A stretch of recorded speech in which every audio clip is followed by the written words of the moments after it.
live and no longer stuck in the Suez Canal. It's Semi-Regular Wednesdays. It's our 98th remote show with our special guests, Pratik Srastova, Sonal, Aggarwal, Erin McBride, Emma Cohen, and Mike Maxwell. And now, Romani lesson 2021. Because I was like, Radu, are you Indian? Are you Indian with your beautiful flower shop bangers? Woohoo! Good evening, everybody. Apologize for the slight delay. Great to have you all here. Those of you who don't know us, Dan and I are the Flower Shop Bangers. We are an improv duo based out of Chicago. We have been performing together for almost 8 years, and we've been doing remote shows for the last 12 and a half. So grateful they were able to join us this evening. Maybe I was seeing things, but I think I saw a light dusting of snow in the window maybe about half an hour ago. I don't see anything, but is this? Keep going, I guess. Oh, this is not a bit. Okay. I thought I saw just like a little bit of snow, but it didn't stick. This is maybe around 6:30 this evening. My laptop faces my bedroom window, and I'm pretty sure I saw something kind of in the wind, in the air, and it was not dust. Okay, I'll take your word for it, but I hope that's not true. God, I hope not. Yeah. I mean, especially because it's supposed to be 70 this weekend. Nevertheless, we have a really fun show for you this evening. And but before I introduce all of our acts, Dan, if you could say a few words about some of the businesses that we're supporting, as well as some ongoing fundraisers. Of course, Stuart. So if you look down below, there are some, as Stuart said, some businesses and fundraisers that we're trying to support at this time. First, there is a GoFundMe organized by the comedian Chris Redd, who is trying to raise money for people who are at Black Lives Matter protests who contracted COVID-19. He's trying to help cover their medical costs. You can find the link to that GoFundMe in the description of this event. Second, there is also the bar that Stuart and I usually host the show at. That is called Shakers on Clark. Shakers is right now trying to tip their bar staff, and they're trying to do that through a GoFundMe. So if you were at home and you were having an alcoholic beverage or maybe another kind of beverage, you can give the money that you would have given to the bar to that GoFundMe for Shakers. So you can tip your bar staff the same way you would if we were at a bar, which we usually are. But, there's a pandemic going on. Third, there's a really great Black-owned gym in Uptown called Bodi Shak. Bodi Shak offers really great fitness classes, a wide variety of stuff. They're open in limited capacity, so they do have a GoFundMe if you want to just support them through just money. But they also do have, some classes with masks that you can go to. And you can find those on the website, which I also have posted in the description of this event. Third, next, there is a really great coffee and tea shop called First Sip Cafe. First Sip Cafe, really great spot on Asia and Argyle, right off the Argyle Red Line. Really highly recommended, and I have a link in the description to get gift cards. Last and certainly not least, there is the place where Stuart and I usually host this event. Not host this event. Jeez. All right. No, where Stuart and I studied and trained a lot of comedy for ourselves. That is the Comedy Clubhouse. The Comedy Clubhouse has its associated theater organization called One Group Mind, and One Group Mind is trying to launch a new curriculum of classes. So once this pandemic is over, you can find classes in stand-up comedy, in improv comedy, and in theatrical comedy. And you can do 1, 2, all 3 at any of the expertise levels, depending on your level of experience and expertise. And that can be anywhere from complete beginner to the highest level, which is known as artisan. So if that is something that you are interested in, we highly recommend it as a great comedy school. That's but also say that if you are watching at home and we like to give shout outs in between acts. So if that is something you want, or if you just want to let the comedians know that you are there and supporting them and awesome, then leave us a like or a comment on either the Facebook or YouTube stream, wherever you're watching. I can only know your name if you comment on the YouTube stream. I don't know if you like it. So if you want to comment on it, go for it. Anyway, that's all I got. Back to you, Stuart. Oh, thank you so much, Dan. And we do ask about the Facebook live feed because that's basically how we're doing crowd work during this pandemic. It's really our only means of interaction. One of these days, we'll probably end up doing maybe some sort of fan favorite show. We'll reach out to some of our favorite viewers, or some of the people that have tuned in the most, and ask, hey, who are some of your favorite acts? Who are people you like to see back on the show? But I digress. We try. I know you talked about that as a theme. That sounds. Yes, I think it's a pretty good theme. Yeah. Yes, thank you. Also, I want to point out that this is the second of three shows that we're doing this week. We just did our very last Sunday show this past Sunday. We're going to be almost exclusively on Wednesdays from this point onward, but we also have a special Saturday afternoon show coming up on April 3rd. By the way, Dan, can you believe 2021 is already one quarter over? No, actually I can't. Yeah, you are correct. Yeah, these last 3 months have been kind of a blur, haven't they? Yeah, no, you are correct. Yeah. It has been kind of puts things in perspective. Yeah. And we also intentionally chose to do this on the 31st so that no one would think that we were just bullshitting something together for April 1st. Mm-hmm. Okay. Also, before I neglect to mention it, happy Trans Inclusion and Trans Awareness Day to everyone who acknowledges that. We got your backs, buddies. All right. Nevertheless, we have a fun show for you this evening. Obviously, closing out the night are the Flower Shop Bangers. Woohoo! We'll be doing a 15-minute improv set right before your very eyes, right here on Facebook Live and YouTube Live. Right before the Bangers, we have our dear, dear old friend Pratik Srastova of Chicago. Right before Pratik is a comic that Pratik himself cherry-picked to be in this show, Mike Maxwell. Woo! Right before Mike, out of New Jersey, we have comedian Emma Cohen. Woo! Right before Emma, out of Los Angeles, we have comedian Erin McBride. Woohoo! And leading us off this evening is another dear old friend of the show. This was a comic that we first met, I want to say, about 4.5 years ago at a show at Elgin Community College. She originally hails from, I want to say, like the Hinsdale, Clarendon Hills area, not far from where I grew up, west suburbs of Chicago. Some of you probably best know her from a short film called Period Piece, which was shortlisted in a number of festivals in 2020. Please welcome back to our show, Sonal Aggarwal. Hi. Yep, that sounds about right. That's like the Zoom shows is such bad training for real live comedy, because you see one person like do a laugh react and you're like, I'm killing it.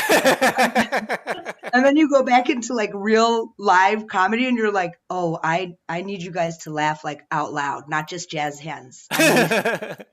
I need for real. How's everybody doing with human interaction? Woo! I used to be so good at it. I used to be like so charming.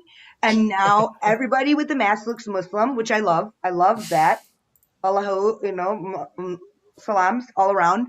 But I've also been single in quarantine, and I'm to the point now where it's like, I went to pick up a chicken sandwich, and the guy who took my money, we were making such intense eye contact. I was like, are we gonna fuck? Like, we should definitely fuck right now.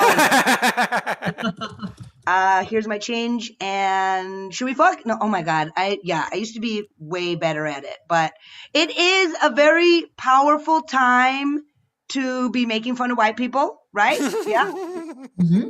Yeah. Guys, it's an important.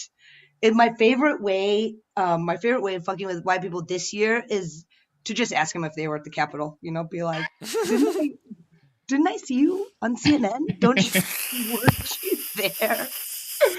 And God, you guys get real defensive. Like, no, that wasn't me. I mean, Uncle Terry was there. God damn it, Uncle Terry. And you get a lot of you get into family drama stories, and it's like, I'm just here for the banter. I'm just here for the And I mean, I was pretty embarrassed by the insurgents, to call it a coup, to invoke the French is very un-American. And I'm a patriot. Remember when we were like, we're not calling them French fries anymore. We're calling them freedom fries.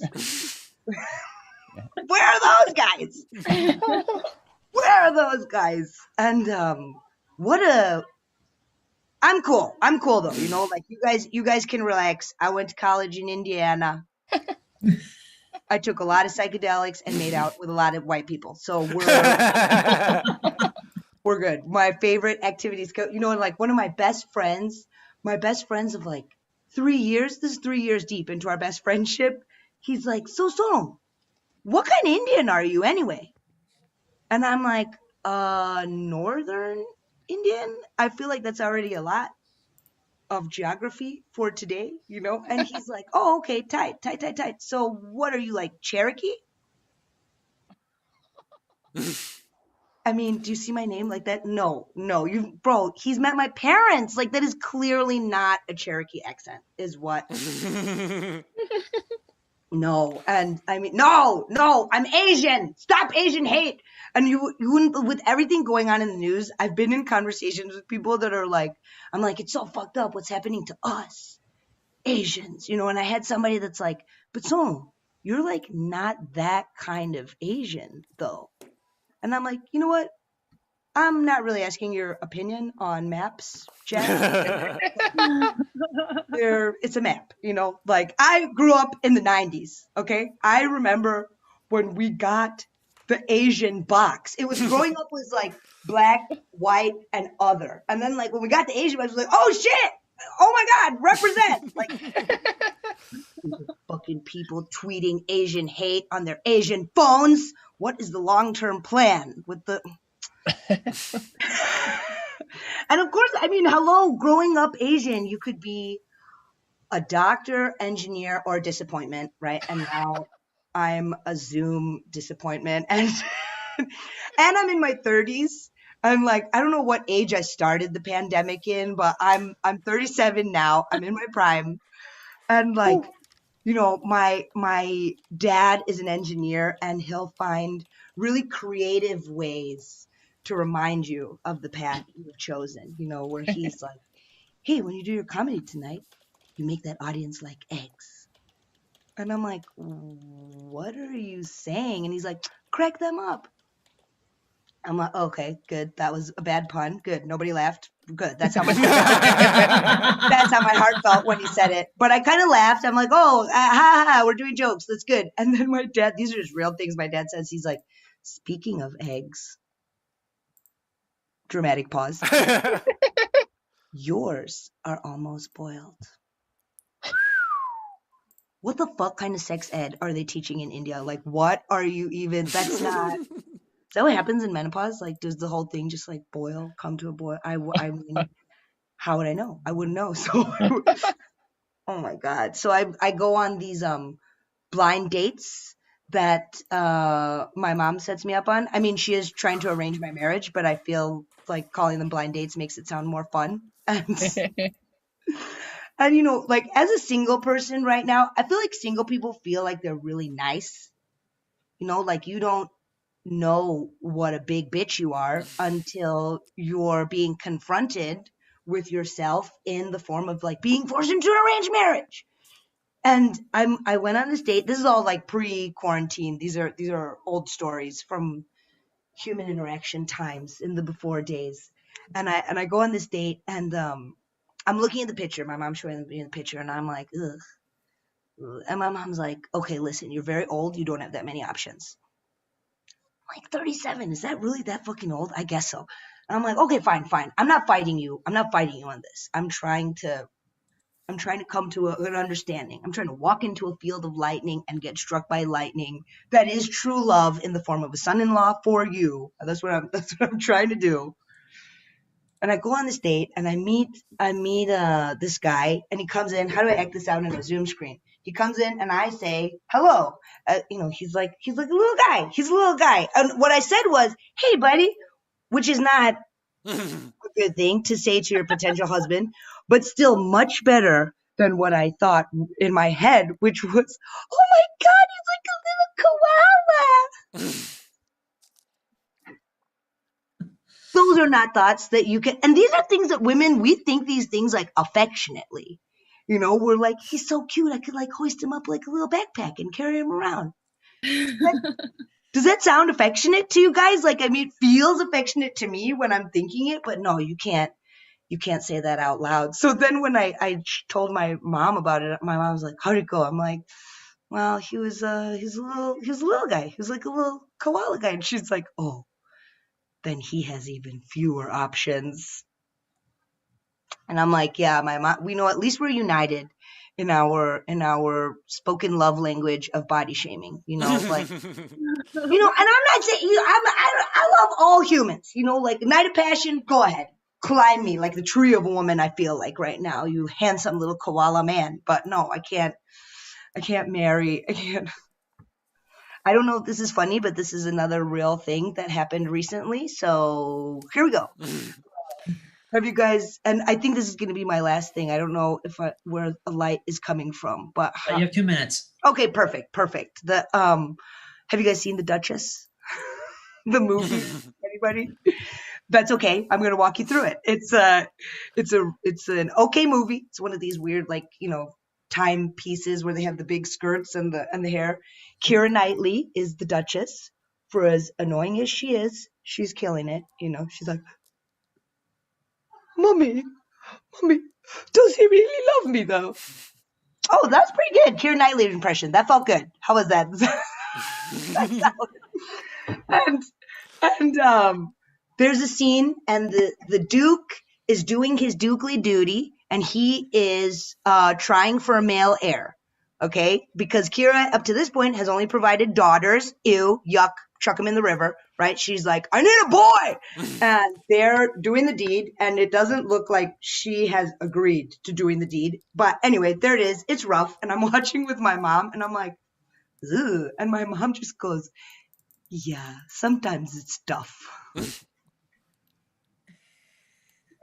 And I'm like, has it taken 37 years and a very uncomfortable, non-consensual sex scene with the purposes of creating a male heir for us to have the sex talk? Because, like, could we at least wait till the end of this scene before we get to the fucking birds and the bees? Oh, my God. So that's a real thing that happened. And, yeah, very, very single over here. And it's going great. I'm loving it. I love horror. I can't do human interaction anymore. Bad at it. So I hope you guys are better at it. And thank you so much for having me. I love you guys so much. Sonal Aggarwal, everyone! And quite frankly, I think you are very charming during, before, and after COVID. And Sonal, we hope to see you again in person soon. Yeah, me too. All right. Thank you so much, Sonal. All right, Dan, let's take a quick look at our Facebook Live feed to see if anyone has any questions, comments, or concerns. Of course, Stuart. So I thought I would give some shout outs to some people I see watching. I just saw one more. I'll write them down before. So a few of them are people that we've seen before. For instance, Mark Romanowski is watching at home with his wife, Jordan. We have someone named Ross Mason. Then there's my girlfriend, Sally LaRue, Mitch Kessler, First Up Cafe. They like the post. So someone from there is watching, as well as Nan Hoang. Maxwell Sam is watching, and Ran Fox Cole. Thank you to all of them who are watching right now. We really appreciate you. If you were at home and you would like a shout out, just like or comment. All right. Thank you so much, Dan. So when Dan and I moved our show to Shakers on Clark in July 2018, we began a 2-man campaign to save Chicago Barprov. So for the unfamiliar, barprov is a portmanteau, obviously, for bar improv. It's free comedy in a bar that contains improv, but is not necessarily exclusive to improv. Mm-hmm. It could include stand-up, it can include sketch, it can include dance, poetry, you name it. And Flower Shot Bangers came about during what you could consider kind of a golden age of Chicago Barprov. We came about in the early mid-2010s when there were Barprov shows scattered all across the north side of Chicago. Dan and I used to produce a show at the Underground Lounge in Wrigleyville, but there used to be shows everywhere from Mullins, which was right up the street, the Horseshoe, Crocodile Lounge, AJ Hudson's, the Publican. Just all of these bars were hosting Barprov shows, and one by one, the shows started getting canceled. or the bar started going out of business. And for that reason, for others, people started moving in a different direction. So by the summer of 2018, the very concept of Chicago Barprov had its back against the wall. In fact, I think when the pandemic started, it was down to our show and a show at the Holiday Club on Park Road. And we kind of wanted to be that tentpole for, seeing free comedy variety inside a bar. Just something that can entertain you while you're drinking overpriced Allagash. And as an incentive for keeping Chicago Barprov alive, I forgot to grab the actual thing, but we have set up this improv tip jar. Just pretend this dirty coffee cup is the improv tip jar. Normally there is cash and change inside the tip jar. And it is an incentive for the people, the bar patrons, to acknowledge that they're enjoying the show, but it's also a way of giving back to our performers. And at the moment, we happen to have $21.70 inside our improv tip jar. Broken down between each of our 7 performers tonight, everyone is going home with $3.10. Woo! We did not tell any of our performers beforehand that this was a paying gig. So if you would like to donate to tonight's show, if you are really enjoying what you're seeing, you are welcome to Venmo me or Dan at the Venmos above, and we will split everything 7 ways between each of our performers. I mean, just think, if you donate, say, $14, that's an extra $2 in everyone's pocket. Everything will be split 7 ways. There's no competition. You can send it to Dan, you can send it to me. It'll all still get funneled to each party separately. Without further ado, our next comic was first in our show back in November. It's kind of a funny story. We did an all ginger show, and I was under the false impression that this particular comic was a ginger. She just basically dyed her hair red, but now she's gone back to her natural blonde. Hair color, or regardless, just a really phenomenal comic, and it's a pleasure to have back on our show Erin McBride. Thanks so much. I should say, as Keira Knightley would say, thank you so much for giving me Stuart. Really appreciate it. Sorry, somebody mentioned Keira Knightley and I had to do it. The impression of, you gotta elongate the neck and the nose. And then the lips. That's my Keira Knightley impression. Yes, lovely. Nailed it, Stuart. All right. Without further ado, I'm from LA, and LA's a very interesting place to live. All you gotta do to know that is turn on the local news. Like, it's free entertainment always. I think the rest of the country knows that at this point. But yeah, so I was watching the local news, and it was actually kind of cool. I was working out on my elliptical on the balcony because we've been like super locked down. And it was cool. They were highlighting a woman's success story in a traditionally male occupation, right? So they get to the end of the car chase, and she's running and I'm running, and it was this like beautiful moment of just unified feminism, right? Neither of us were getting anywhere. She had like 3 pops on her. Yeah, I was on elliptical, but it was epic nonetheless. Especially once you saw what this girl, she had successfully robbed a bank in. She was wearing a tube top, a miniskirt, and flip-flops. Yeah, what male robber can do that? I don't want to see that. That's not a challenge. Just, yeah. Don't make me stop watching the local news. So it was inspiring, like I was like, way to go, girl. Like, you break that glass, that glass ceiling. She really shattered it. I'm less impressed with the bank for having glass ceiling, but it's fine. I don't bank there anymore.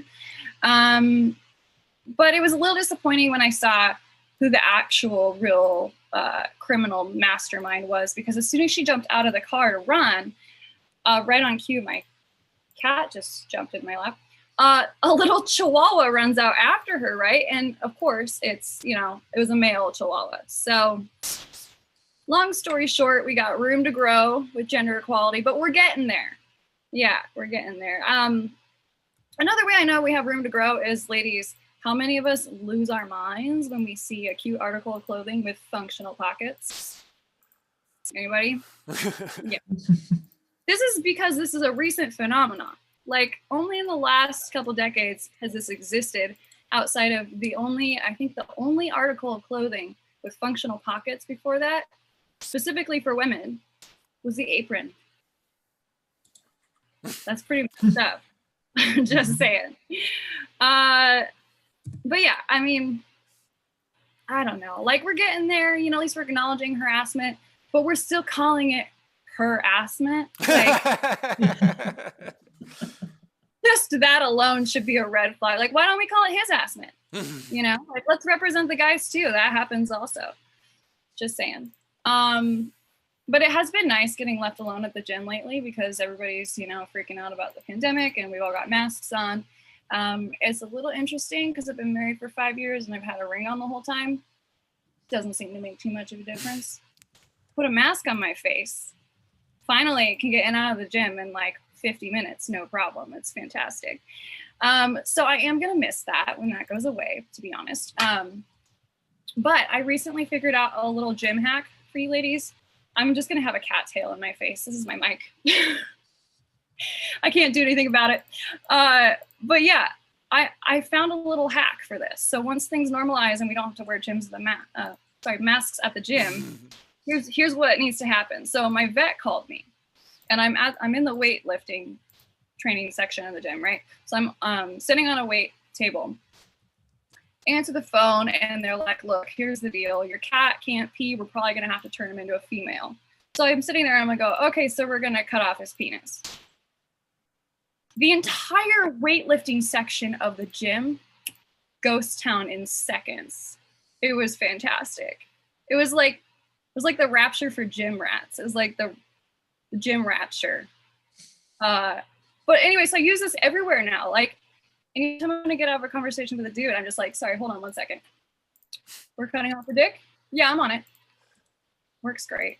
So that's just a little freebie, ladies. Oh, it's also even turned into a little side business for me with the Jewish community. So that's been fun. I can say that if I'm Jewish, right? It's a little awkward that I'm not, though. Sorry. It's fine. We're safe how we do it. You know, we social distance at a park. So yeah, it's cool. It's working out. No, but all the pickup lines now are super weird, right? It's like, "You want some hand sanitizer? I saw you from a distance, 6 feet to be exact." And I thought, I'd like to see what's under that mask. Let's get shots together sometime so we don't have to social distance. There's still terrible pickup lines from far away, so I'm good with that. There are a few mask wearing perks I'm gonna miss. That's one of them. Another big one for me is eye makeup counting as an entire face of makeup. It's been nice. It's been really nice. Yeah, Daniel's excited about that. Did you see that? He was like, "Woo!" Or he's falling asleep. I'll take it. Yeah, but definitely number one on my mask wearing bucket list is robbing a bank. Absolutely. There is no other time in history, folks, that we have been able to break the law and then hide from the law by following the law. Think about it. They're like, "Well, did you see the culprit? They were wearing a mask." Like, everybody. Just saying, now's the time. It was a rough year. I think we can all acknowledge that. 2020 was rough. I really feel like it brought out the best and the worst in everybody. Like, for me, it turned me into a runner. So I think I'll let you decide. I think that's both. Maybe it's the worst. And, you know, there's nothing running in the city. Like in LA, we have Griffith Park, because you never know if what you're smelling is a skunk or pot, right? Just as likely to be either. So I was running, and I turned the corner. There's a lot of hills, so there's a lot of curves. Turn the corner, and I'm smelling the smell, and there, lo and behold, was a skunk smoking pot. So that's what running in the city is like, at least here. But yeah, COVID did a lot of things. It did a lot. I think the scariest thing for me in my personal life is that it gave my husband a really bad fever. because it was baby fever. Yeah. Here's the problem. I used to be a nanny. So for someone to ask me to do that for free, I'm like, oh, you're funny. Here's my hourly rate. We'll talk. But anyway, 2020 wasn't all bad, right? Like there's a couple things that have been good. We got rid of hipsterism. Yay. I think. Then again, I feel like we all have that friend who is absolutely convinced they had COVID back in like 2008. They're like, I had the coronavirus when I was born. I am the vaccine. You're welcome.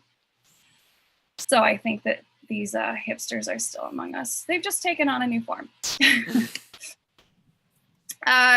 Unfortunate, but true. But hey, you know what? There are those good things that we already talked about. It's been interesting to see how I actually did do some traveling this year.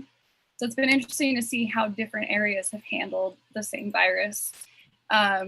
For instance, I did not go here, but Tokyo Disneyland stayed open. They just told all their guests that they weren't allowed to scream. Anybody else feel uncomfortable with that? Does that not sound like a terrorist organization? They were like, internalize your emotions and don't scream. Welcome to an entertainment. Like what? Anyway, I don't know. That freaks me out a little bit. They're going to try to do it here in Anaheim now. And I'm like, oh, good luck with that while people are going, America. Should be interesting. But I think the most entertaining thing was like just seeing all the different personalities of the different states come out this year. Like if you were to make the United States of America in year 2020 like a high school graduating class, I've decided this is what everybody's awards would be, you know, like the class given awards, the not so nice ones in the yearbook. So we got Florida, obvious, class clown, right? New York, most likely to leave town. Texas, most likely to secede. North and South Carolina, cutest couple. Idaho, most unexpectedly popular. Oklahoma, most likely to not change at all. Oklahoma, we did that one. Louisiana, life of the party. Maryland, most likely to start a fight or a war. Georgia, most likely to get arrested. Oregon, most likely to join a hippie compound. That's not really special to 2020. Just kind of always true. Minnesota, most likely to get caught shoplifting. Washington, most likely to start a trend of creating autonomous. Oh wait, that's kind of specific. California, biggest drama king and queen. I mean, obviously. Like we start wildfires for gender reveal parties. So can you imagine raising that kid? Like how that kid's expectation of how much his parents are going to spend on his birthday parties when his first party costs like $8 million in damages. What an entitled little brat that's going to be. I'm just saying. It's going to be some rough parenting right there. So a lot of my friends are single and they're dating online because that's, you know, that's your option in LA right now. And they're complaining about it. And, you know, I can't speak into this, I'm married, but I do think it's a matter of perspective because I feel like the next generation is going to find out that their parents dated online. That's how they found each other. And they're going to be like, talking about their grandparents, you know, and they'd be like, wait, you guys used to meet in person? Like, seriously, you just left it up to chance if you would ever meet someone that you even remotely liked? Like, those odds are terrible. How do you actually swipe right on someone's literal face? Anyway, I think that's about my time. So thanks so much. Erin McBride, everyone. Thank you so much, Erin. We sincerely appreciate it. Dan, another quick update on the Facebook Live feed. Yeah, sure. So I thought I'd give a couple shout outs to some people I see watching. One is Garrett Blakesley. Another one is Noah Hesse. Another one is Dominic Caruso. And if Noah's still watching, sorry if we're talking too much, I guess. But we should get through this pretty quick. All right. Well, from this point onward, I'm just gonna pantomime all the introductions.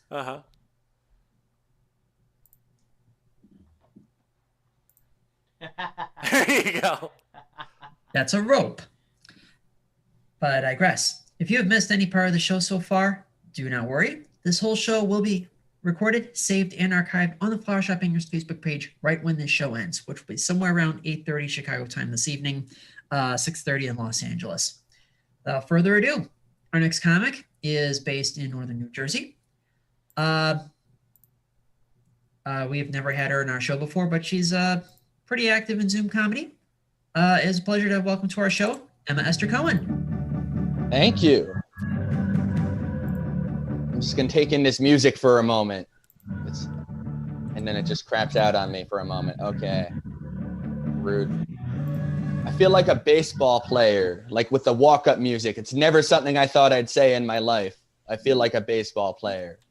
Never thought I would say that. But there's a first time for everything. My name, as they mentioned, is Emma Cohen. If you like what I have to say tonight, feel free to follow me on like Instagram, Facebook, TikTok, Twitter, anywhere with an @ symbol. And if you don't like what I have to say, my name is Michael Cera. I'm pretty washed up, trying my hand at stand-up comedy. I don't know. I feel like Michael Cera, I haven't seen him in a while do anything. Maybe he has, and I just don't know. But I feel like he's the kind of person who would just like show up on a Zoom comedy show at this point in his career. And he would even have like the awful stubble that I had, like the douchey stubble, you know.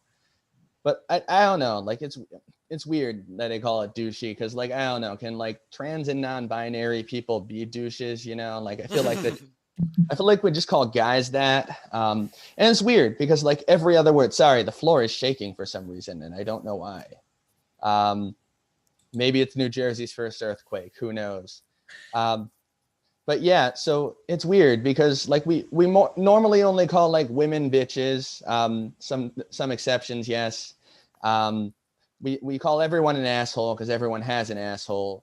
But like douche is the one word that like mainly only women use, but we only call guys douches. It makes no sense to me. But yeah.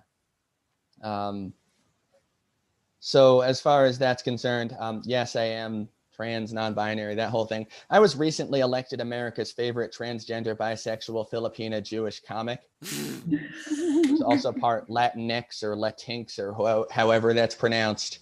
To shorten that, because it's a long title, no, it's still too long to acronym that. But yeah, it's a long list of things. I was voted unanimously by all one of us. I literally just got off of the couch over there, paused my game of Madden. I said I was trans. I didn't say I was cool. And then I like voted for myself in the ballot box and went back to playing Madden because that's a thing. Yeah. I'm trans, except technically non-binary, gender fluid, whatever you want to call it. And by the way, a quick tangent, since it is Trans Day of Visibility, either you're going to DM me dick pics or you do not see me as a real woman and you're transphobic, okay? So DM me dick pics or I'm canceling you. But yeah, trans, bi, technically demi, pan, whatever you want to call it. I'm Jewish, except for the fact that literally yesterday I had a bacon double cheeseburger on Passover. So probably going to hell for that one. And I'm Filipino only by adoption. So I don't know. It's weird. I was adopted as a teenager by a Filipino family. Now I'm living with my birth family again, who is Jewish and stuff. But it's weird because like all the stereotypes about white people, I know not all Jews are white, but most are. And all the stereotypes about Asians are like reversed with these two specific groups, you know, because my birth mom is Jewish and she's like a total tiger mom. She's like, you have to be 3 hours early to an interview. If you have to starve, that's what you're going to do to get to work that early, you know? And my Filipino family is just like very chill and laid back and not that, you know, which is refreshing.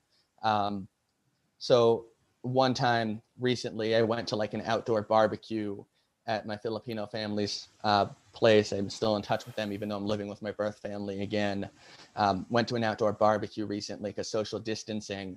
And my mom, my Jewish mom, being Jewish, said, okay, you have to leave like now, 5 hours before the party, even though they're like a 2-minute drive from me. So I left I left when I left, and my Filipino family was like 8 hours late to their own home. So I was just chilling in the driveway. I had enough time to catch up on the marvelous Mrs. Maisel, go home, walk the dog, get the Wendy's I mentioned, the bacon double cheeseburger, take out to go, eat it in the driveway, and have enough time to digest so I'm still hungry for the barbecue before they actually got to their own home. But it was nice seeing them, so it's okay. Yeah, it was. Where am I going with this? So yeah, I'm that whole list of things. All that really means is I'm uncancelable. Can we all agree that cancel culture is really just consequences for your actions? No, of course we can't. Why would we agree on that? You know, I don't think there's any topic nowadays where we can all humans can agree on something. And to prove my point, someone in the audience is probably thinking, no, that's not true. There has to be somewhere where we agree on it. And that's exactly my point. You're disagreeing with me on whether we agree on it. Yeah, you're all laughing at me. I can't actually see and stuff in the comment unless you comment and whatnot. So please feel free to comment, as the hosts have been telling you, because we comics feed off of your validation for us. Mm-hmm. We need it to survive. No, we don't need money. We don't need food. We just need you to give us consistent amounts of compliments in an IV and laughter. But yeah, this pandemic has been weird because going back to the Jewish thing, I feel like everyone's been a little Jewish during this pandemic. And I'll tell you what I mean by that. So there are different sects based on religiosity of this pandemic. There's some people who are listening to their governor's orders to a T, wiping down their groceries religiously. They're praying over their steering wheel if they accidentally touched it without gloves. Those are the Orthodox. Then you have the people who are I'm not going to be a complete recluse. I'm going to go places, but I'm going to wear a face yarmulke and I'll only do outdoor dining, you know? And then there are the people who are fuck it. I'm going to go to a bar and eat a cheesesteak with bacon topped on it. And it's going to be inside. And if God smites me with a little cold, so be it. And those are the reform, except in actual Judaism, it's reversed, but yeah. Yeah. Okay. Cool. I'm slaying, I guess. In my head, I'm slaying. That's what matters. But yeah, this pandemic has been weird. I haven't left my house since March of last year, not because of the virus. I'm on house arrest. At least that's what I'm told to call it, because it's weird at 26 to say you're grounded. Yeah, I've hardly left. I've been allowed to go a handful of places. That's it.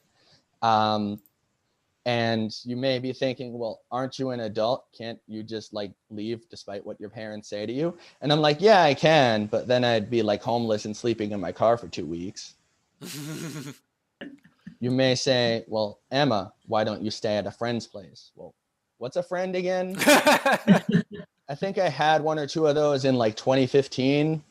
Didn't go well. No, I had a couple of friends. I actually lost them to the pandemic. They didn't die. They just got tired of my bullshit.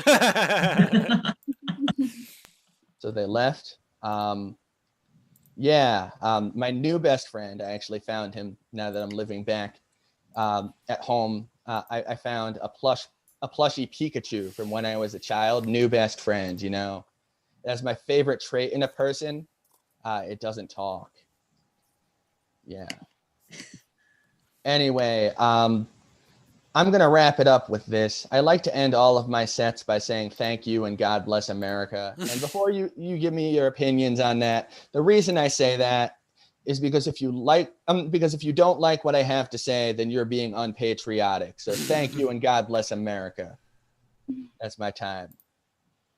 Emma Cohen, everyone.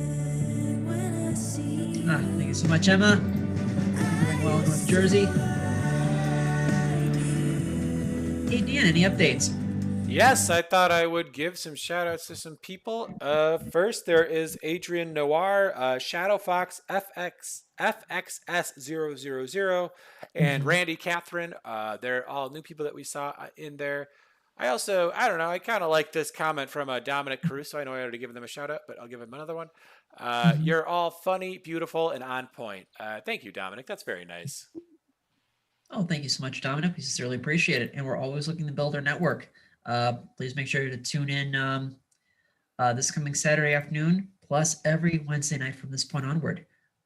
We sincerely appreciate it. Mm-hmm. Also, Improv Tip Jar, still hanging tight at 2170. Our next comic was cherry-picked by our special guest the evening himself to be in this show. Another phenomenal comic out of Chicago. Please welcome Mike Maxwell. Hi. No. I don't know what the background music is. That just there's no music, or is that just someone's like sound machine? Oh, sorry, it's a slower intro. It's okay. It's perfectly fine. I just thought it was like my daughter's sound machine, and it was like somehow you guys dropped in, a babbling brook in the background. You're like that's the way I normally like to go up on stage, is with some nature sounds.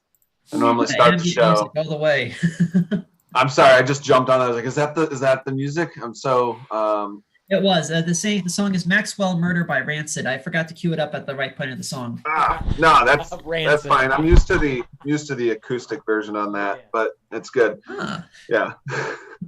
No, this is great. Thank you guys for having me on the show. Everybody's been great, so hopefully I can hold my end of the deal. I guess from the looks of it, today's Wednesday, right? That's what I understand.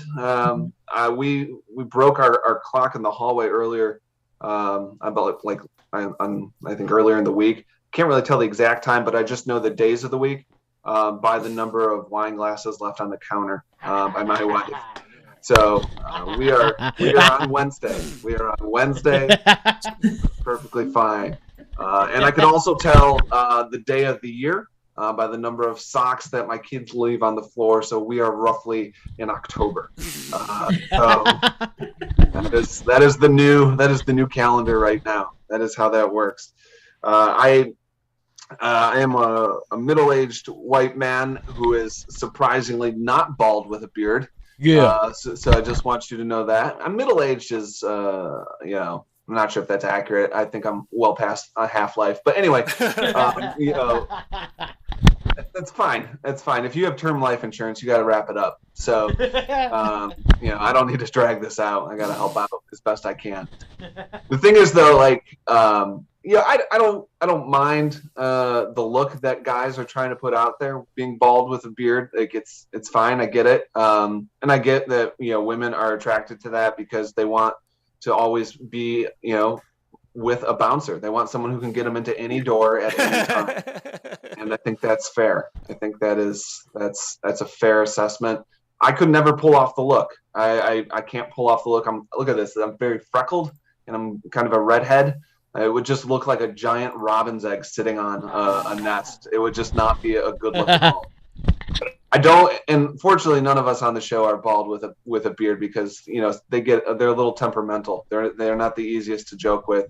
I assume most of them are carrying a knife, and then about 80% of them drive a van with no windows. So that's just. And then not even the one with the mural. If it had a mural, then that would be a redeeming thing. But it's just a straight up weird. I rented this too long and never took it back to Enterprise van. So yeah, but that's fine. It's A-okay, Chris. That's good call. Oh man. And let's be honest. If you're a bald guy with a beard, you're just wearing a backwards mullet. That's it. That's all it is. Backwards mullet. And I'm glad that you've repurposed the look, but it's been done before. It's been done. I'm a comedian who gets to do some corporate shows and some school shows. I've been booked to do some prom shows that are coming up, which is exciting. And nothing in the world will stop teenage kids in their hormonal drive in their pants than seeing me talk for 45 minutes. So I am the visual cold shower that every parent is hoping for. Yeah. So yeah. So there's a premium. I don't even have to laugh. I just have to make sure that they're really uninterested with the evening and just want to go home. That's in fact in the contract. They're like, please don't get them excited. Just read them a story. Could you just read a newspaper or a magazine? That would be nice. That would be nice. It's gonna be great. It's gonna be great. I take my family on the road sometimes to shows. I did one, a couple of years ago, and we're coming back from St. Louis, and I got to do a set down there, and we stopped on our way back home in Kankakee, Illinois. Which, if you have not stopped in Kankakee, Illinois, you are missing out. We went to one of the finest restaurants in Kankakee. It was called Wendy's, and it's a good restaurant. It's a family business, and it has a good wholesome value. All right, and so we went into the restaurant because we had to stretch our legs. And if you go into a fast food restaurant, you definitely have psychological issues. And so we went in there. And it was pretty empty. It was just us and then this other guy, his dad with two daughters ahead of us. And I'll have to say it, very confident that the man ahead of us was in a gang. Like I'm very confident. He was wearing khakis. He was wearing a red shirt, red basketball shoes. We were nowhere near a target. There was no target in sight. He was not on break, not at all. I also knew he was in a gang because he had a skull tattoo, not like a Pirates of the Caribbean skull tattoo. Like his whole skull was a tattoo. Like look, guys, I watch enough, Criminal Minds to know what profiling is, right? Okay. And here's the thing, he ordered his food, sat down, we ordered our food. It was fine. We sat down, everything's going great. And then all of a sudden my son observes his surroundings, and he really soaks in the restaurant, which first thing he noticed was that, it was really well put together because they had fireplace, flat screen TV. They redid the whole restaurant. I mean, for, a restaurant that was founded by somebody who came out of the foster care system, it felt like home. It did. And so the thing is though, he looked across, he saw the guy with his tattoos, and he goes, "Hey, what's that, Dad? What's that?" And, a 4-year-old screaming across an open restaurant. And I was like, "What do you mean?" "Oh, that's a poster of the Baconator, America's #1 bacon cheeseburger. When you're a bigger kid, I will treat you. When you're a good boy, I'll treat you to that." I thought I deflected it well, but I did not, because then he goes, No, what's that on his face?" And I was like, those are tattoos. And he goes, "Well, what are tattoos?" And I go, "Those are cries for help."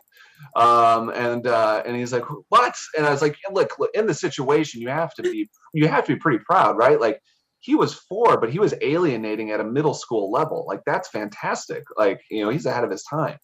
But I told him, look, man, go back and finish your chicken nuggets, because we want to get out of here before he wants to fill in that teardrop. Okay, let's get going. And then I realized, we're not that different. Like, that guy and me, we both have our kids with us. We both were working, right? I was coming back from a show. He clearly had his kids with him. He clearly was working, right? Like, there's no it was take your kid to work day for the gang, right? Like, that's what it was, right? There's no office role. He couldn't get promoted, right? He may have been with the gang for a very long time. It's not like, "Hey, you've been doing great in the streets, let's move you to marketing." No, he's going to stay in the street. That's where he's going to go. That's the career arc. There's not much arc from what I understand, right? But here's the thing that it got to me, right? He's so committed to his gang, right, that he went to a fast food restaurant with the same color scheme. And it blew my mind. I was like, "Oh my God, that means only Crips get to go to Culver's." Yeah, I definitely know what side I'm picking. If that's the way it goes. So, I'm excited a little bit for sports to be returning. Okay, I know I'll be wrapping quickly. Sports, a lot of people are excited that we're starting to get back in stadiums and stuff like that. Not too excited, guys. Because like I said, I'm 40, right? I'm older than every athlete out there. Every professional athlete is younger than me. I'm not dropping $100 to watch some kid named Lonzo shoot a basketball. All right, it's not going to happen. Don't want to do that. And the thing is, for me, like I enjoy all. Well, I should rap faster. I'm sorry. I don't know. Like, that joke's too long. Like I gotta just whatever, man. Here's the thing. I'll wrap on this. What I like about mascots are like they're all exciting like representations of the community and the culture, except if they're human mascots. If you root for a team that's a human mascot, you're rooting for a terrible person, right? There's not, right? Cowboys, Vikings, Pirates, they're not good people, okay? They're not. Even in the history book, they kind of really soften it up by saying pillaging. Pillaging is really like that's the first word that's the first word you Google in 5th grade. Like, what is pillaging? And they're like, ask your mother, right? That is not a very easy thing to do, right? And the thing is, like, it tells me, like, if human mascots are terrible people, like that tells me that somewhere down the road we're gonna have an expansion team, and they're gonna be known as the voting baby boomers. Like, thank you guys. I'm Mike Maxwell. Mike Maxwell, everyone. I want to make sure that we heard the part of the song that I wanted to introduce Mike with. Sure. Also, for those of you who don't know, Kankakee, Illinois, their town slogan is like Bourbonnais, but for elitists.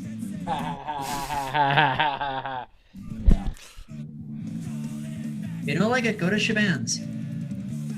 Also, just a reminder to Mike, Tom Brady's 43. There's at least one athlete out there that's still older than him. The most hated guy is the only one the only one my age is the most successful person ever, right? So yes. The one guy who's still playing, who was born in the 1970s, yes. Yeah. All right, I'll take your word for it, Mike. Mike Maxwell, everyone. Yeah. So, Dan, any more updates on the live feed? Oh, nothing new has really happened too much, but I thought I'd say thank you to everyone who's watched so far. I'd also say that if you're at home and you would like to keep up with our shows, you can either like the Flower Shop Bangers on Facebook or subscribe to us on YouTube. Yeah. Also, even though Flower Shop Bangers and the semi-regular Wednesday show is a joint operation, I also happen to run a comedy page of my own.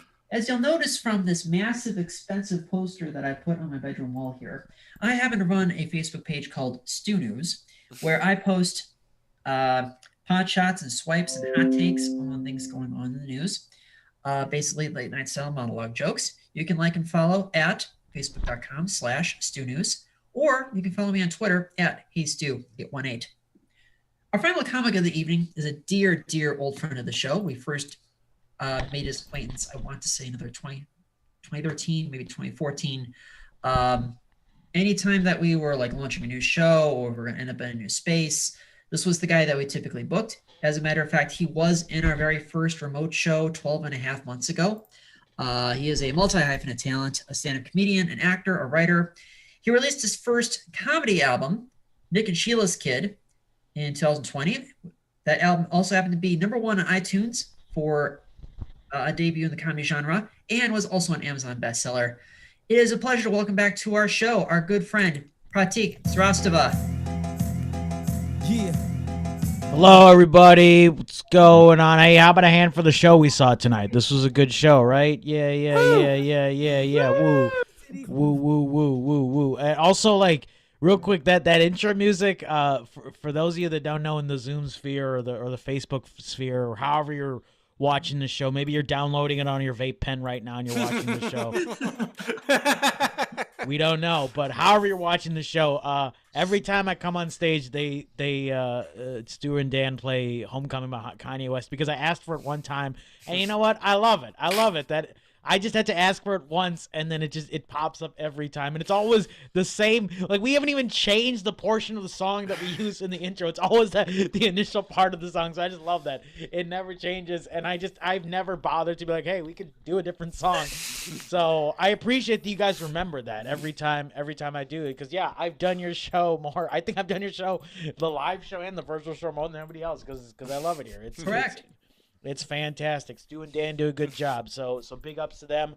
Keep donating to the show. I think last time I did the virtual show, like during my set, somebody dropped like $40 in the middle of the like, that was just random. Like, but hey, that's the power of my comedy, y'all. Like, my comedy brings the big money players to the Zoom sphere. So yeah, it's good to be here.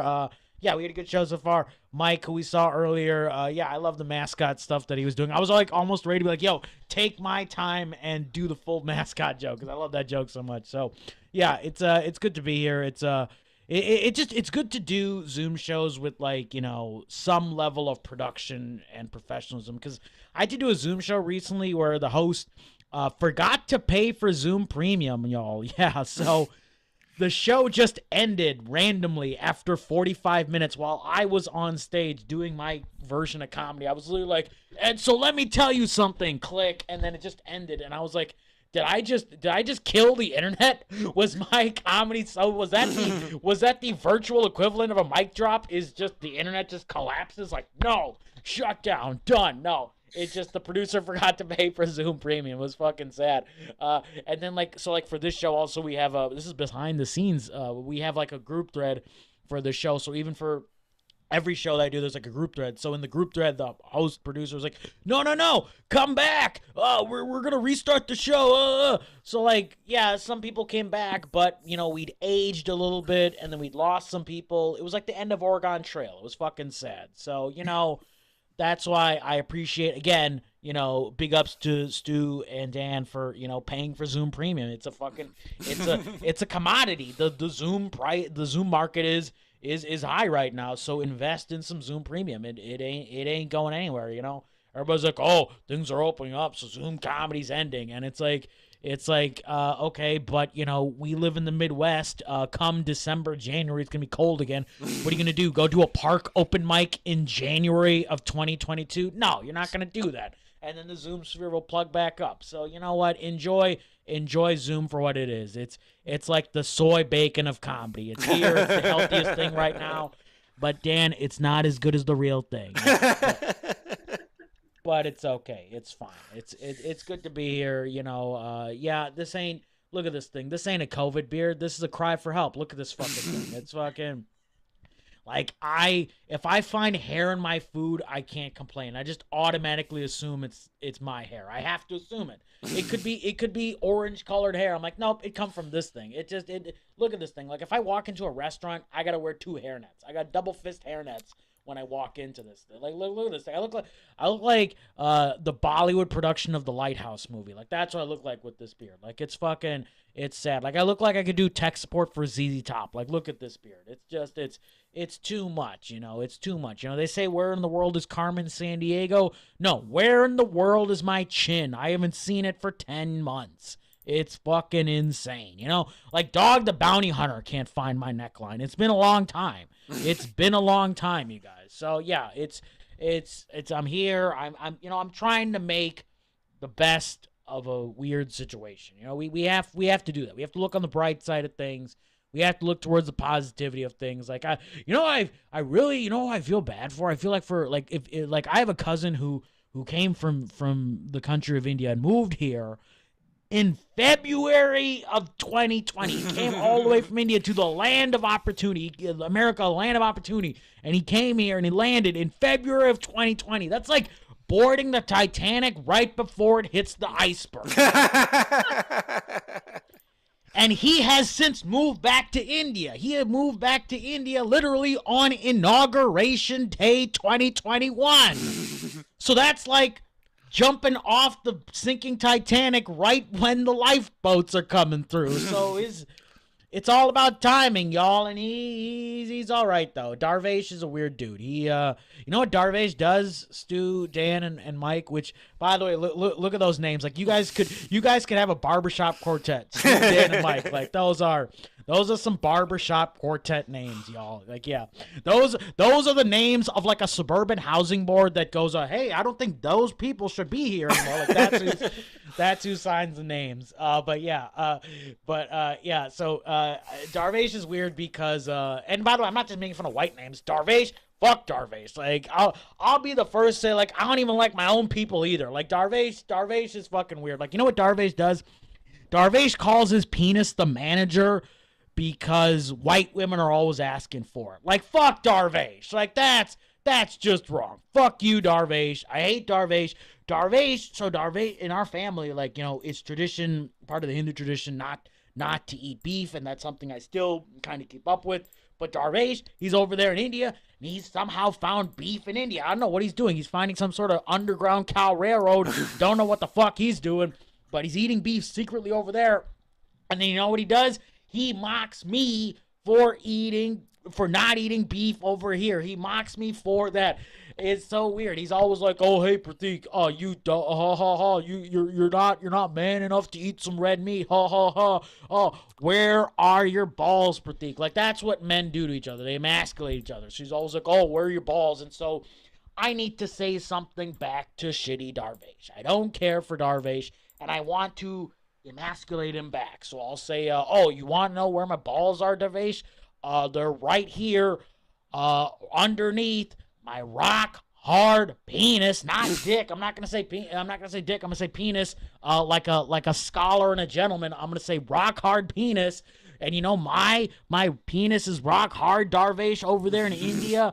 You know why? Because my arteries are not clogged by beef. That is why. Yeah, I ain't some limp dick motherfucker. You know, fucking Darvesh is like, "Oh, you're afraid of eating beef and going to Hindu hell." You know what?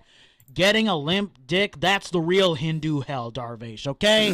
Not a religious man, but I'm not going to do it, all right? I don't eat beef, but I still eat other meats, and you know what? That confuses everyone. You know, I like to go to Culver's. I like to enjoy a little Midwest hospitality from Culver's. Hells to the, Mike Maxwell, he knows about some Culver's too. Hells, yeah, Midwestern families, that is their mecca. They pray in the direction of Culver's. They know what the fuck is going on. I answer the call to prayer with cheesy tots from Culver's. We know what the fuck is going on. Hells to the, yeah. So I go to Culver's, and I don't eat beef. So you know what I get? I get a veggie burger, but then they ask, "Hey, do you want extra toppings?" So I'll be like, "Yeah, let's get a veggie burger with bacon." And that blows everybody's mind. They're like, "What the fuck do you want?" I'm like, "I want a veggie burger with bacon." So you know what they give me? They serve me a boot filled with basketball shorts covered in tzatziki sauce, because they're like confused. They're like, "I cannot compute.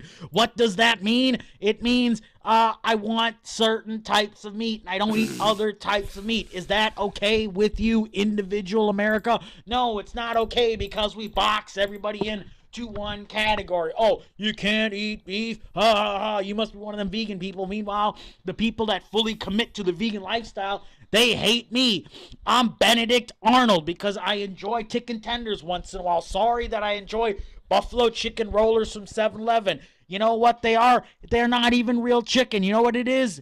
It's just deep fried rubber meat mixed in with My Pillow Afterbirth. That's what the fuck those buffalo chicken rollers are. And then you squeeze the juice, and you know where the juice goes? It drips all the way to Gary, Indiana with illegal fireworks. So enjoy yourself some buffalo chicken rollers from 7-Eleven. But you got to get 3 for 3 times 3. So you get 9 of those things. You get a prime number of buffalo chicken rollers and you devour them. And then you know what you do? You go to the Hyatt Regency on State and Lake Avenue in Chicago, Illinois, because you got to take a dump. And what are you going to do in this hygienic nightmare that we live in now? What are you going to do? You're going to go to the Hyatt Regency and you're going to walk in, because hotel lobby bathrooms are the cleanest sons of bitches around. So you walk in there, and this is the last thing I'm going to say. You walk up to the security person, and they're going to be like, "Oh, excuse me, are you a guest of this hotel?" You make full eye contact with that security person, and you say, "No, I'm not a guest of this hotel. I am here right now visiting my biological father for the first time ever, who is a guest of this hotel. So if it's okay with you, I'm going to go use your bathrooms that have been cleaned by Srivastava from Sri Lanka, because Srivastava from Sri Lanka has 5 PhDs, but the only job he can get in this fucked up country with 5 PhDs is cleaning up the bathrooms after comedian Pratik Srastova, who was called a racist on NPR in 2012, uses the restrooms after eating 9 buffalo chicken rollers, and that shit works every time. Donate to the Improv Fund. And what you say, Shy City, I've been Pratik Srastova. Thank you. Pratik Srastova, everyone. I didn't take a breath during any of that, by the way. I could just tell right before your set, you just went. I hold it in, yeah. All right. I don't know about you, Dan, but I like how Pratik looks like he tried to have sex with Mia Farrow in 1968. All right. I'm sorry, that is an old pop culture reference. Hey Dan, one last check-in on the Facebook live feed. Anyone have any questions or comments? Nothing new, but really big thank you to everyone who's watched so far. I've had a lot of fun. This whole show. Yeah, so have I. And the show is not fun without our awesome performers and without you, our audience. We sincerely appreciate. We would not have done 98 of these shows without you. 98, baby. Yeah. A lot. Yeah, and just think that this Saturday will be number 99, and 1 week from tonight is number 100. Yes. Yeah. And we've got 2 very special shows coming up. This Saturday at 1 p.m. Chicago time, that's 7 p.m. in London, we are going to be doing our All Europe show. All of our acts are based in Europe. We've only had maybe one performer in our whole run that was not in North America or in the United States. But this Saturday, we're going to have 4. We're going to have from England, Alex Camp. In Ireland, Matthew Talon and Lee Brophy. And from Hungary, but presently based in London, Luana Elena Matai. So please make sure to show that check. I can't speak. Make sure to check that show out. I need to start scripting this show, Dan. I get so excited that I keep tripping up over my words. And of course, next Wednesday, April 7th, that is going to be our 100th streaming show. It is also Flower Shop Bangers' 8th anniversary. And our special guests are going to be Susan Messing and Rachel Mason, the boys. Woo! We're going to have advice columnist Candace Jordan and comedians Erica Switzer and Calvin Evans. So please make sure to check that out. Also, if you have not donated to the Improv Tip Jar, please go ahead and do it now. This is your last opportunity. Go ahead and send something to Dan or send something to me. And again, we'll split everything 7 ways. Without further ado, your final act of the evening are the co-hosts and co-producers of Semi-Regular Wednesdays, who until 12 and a half months ago were hosting the show at Shakers on Clark, 3160 North Clark in the Lakeview, Boys Town area. As I mentioned before, they'll be celebrating their 8th anniversary 1 week from tonight. They have performed in improv festivals in cities as far-flung and far away as Omaha, Nebraska, St. Louis, Missouri, Green Bay, Wisconsin, Grand Rapids, Michigan, and Baltimore, Maryland. Please welcome Flower Shop Bangers. Woohoo!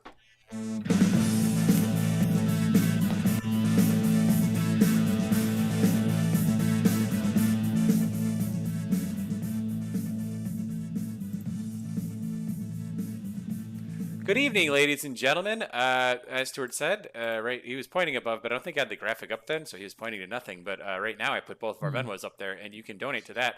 You can give money to either of those Venmos, and like he said, we split all 7 ways across all 7 performers. It'll be great.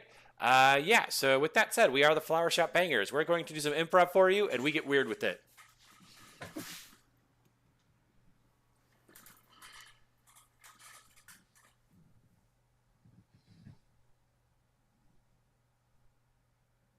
Bob on, Captain. All right. Okay. Let's stay the course. Yep. You know, here we are just sitting.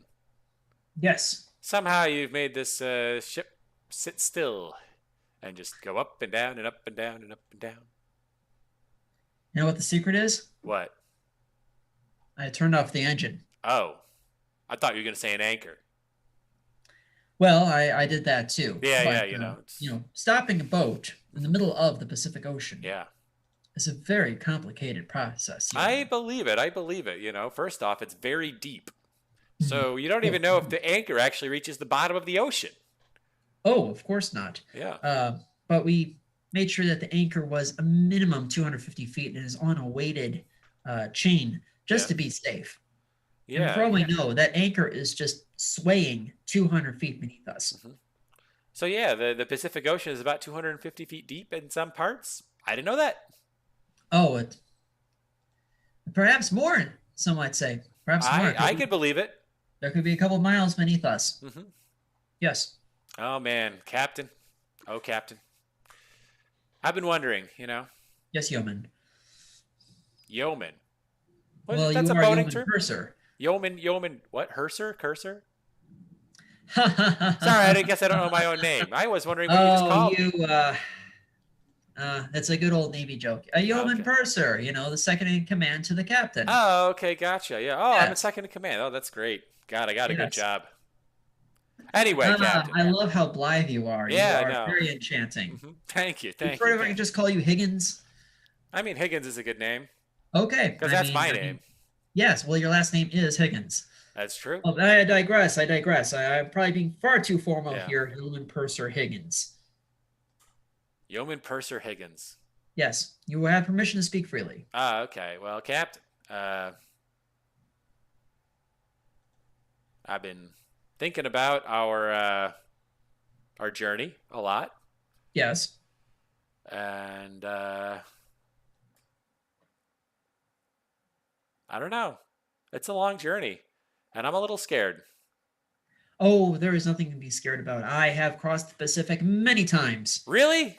Yes. Many times. I thought it took like a year to do at least on a boat. Oh, goodness gracious. Well, that really depends on where you dock from and where you're going. Yeah.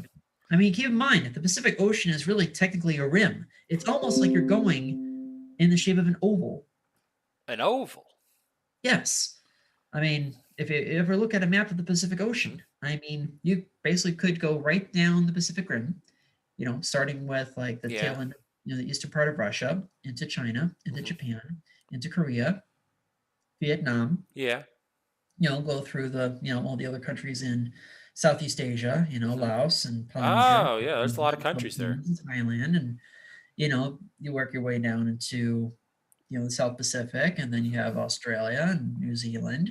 And then, obviously there's not a whole lot for a while. And then next thing you know, hey, you're in the southern tip of South America. Whoa! Chile and Argentina. Man.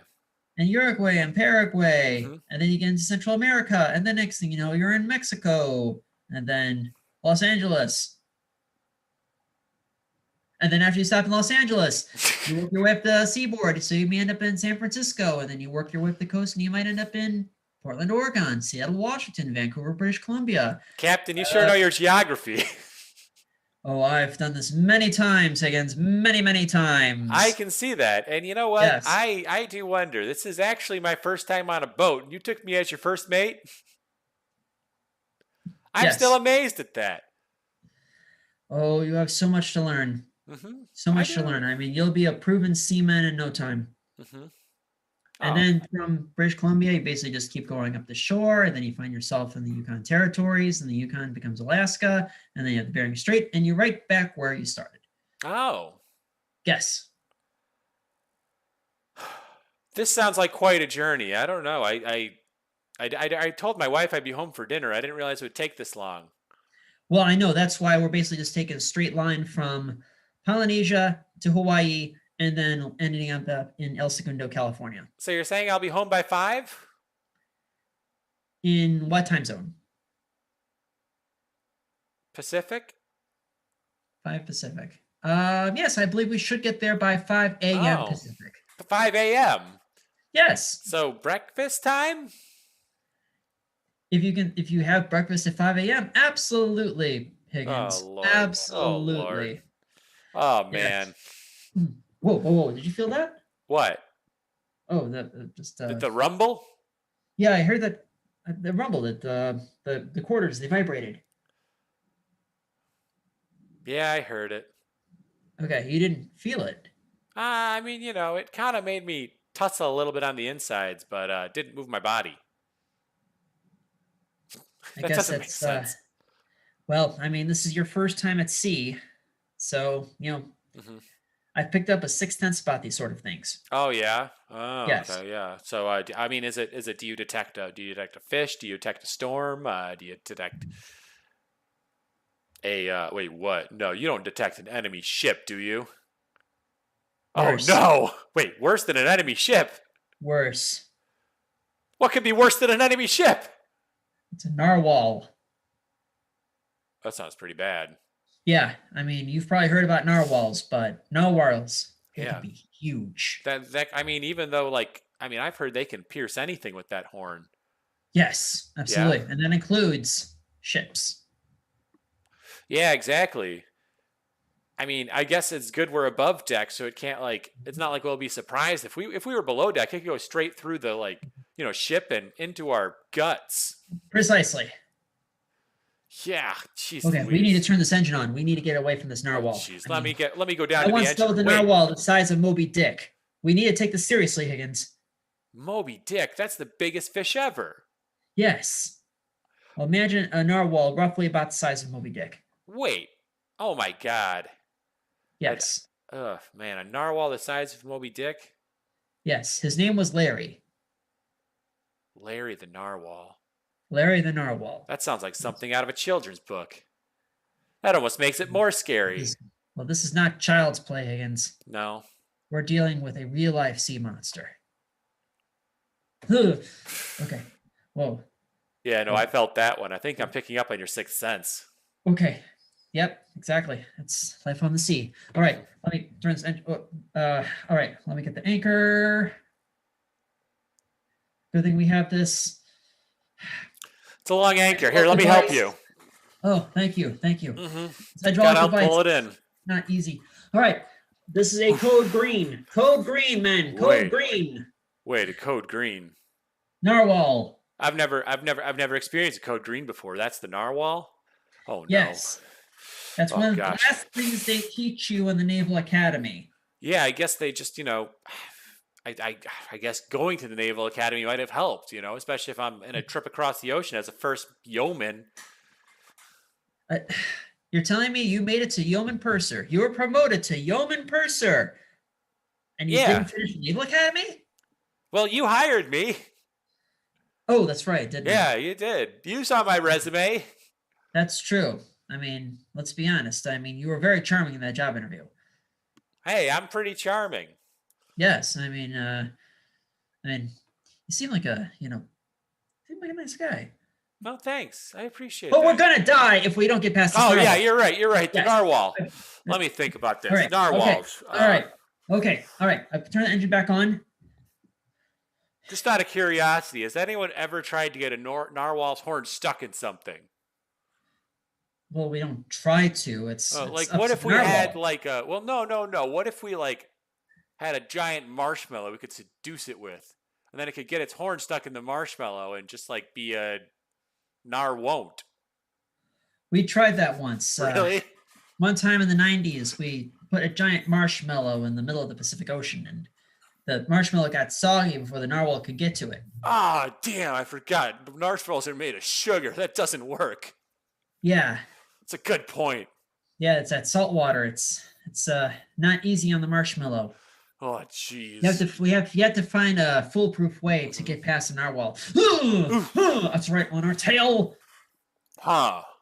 Now I'm trying to think. What if we took a box and we filled it with wet cement, and then we just stuck it over the narwhal's horn while it was asleep?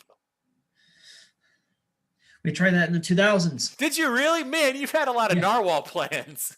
Oh, God, the narwhal stories I could tell you. I thought my idea sounded pretty original, and then you just tell me that, anything I try is not going to work. Well, I didn't say it didn't work. Oh, man. I'm just saying it's been done once before. Oh, that's true. But there were budget cuts. Oh, yeah, Yeah. Spending a lot. We did just once, and then the government slashed our funding. Yeah, I know. Truth be told, I think cement could be a big cost to the Navy. Oh yeah, I mean it's just all that cement too. It takes up weight on the boat. Yeah, you don't want the boat to sink. Oh man. So Captain, has anyone ever successfully just neutralized the narwhal? Because I've given you my two options. Now I'm curious, was there a time when someone neutralized the narwhal? That's an excellent question, Higgins. Yeah. Sorry, maybe I should probably be helping you steer this ship. Yeah, there was a way to soothe the narwhal. Soothe? Soothe and not neutralize. What's the difference between soothe and neutralize? Is one you just like kind of maybe put it, I guess in soothe you like put it to sleep, and neutralize, I like as I'm thinking of making sure it can't hurt us, you know? Well, this is we typically only get into Narwhal DEFCON 5. Mm-hmm. But I guess I'm going to have to show you what we have to do when we get into the utmost extremes. Oh no. Ooh.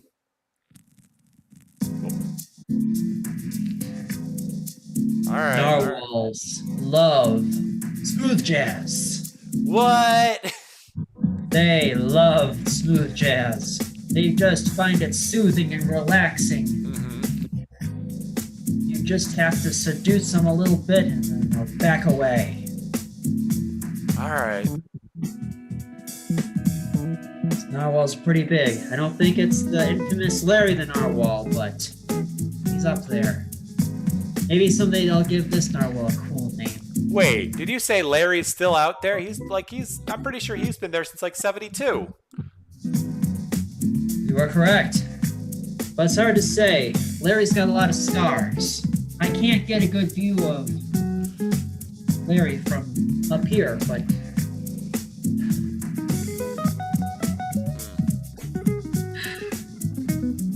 I think he's gone away.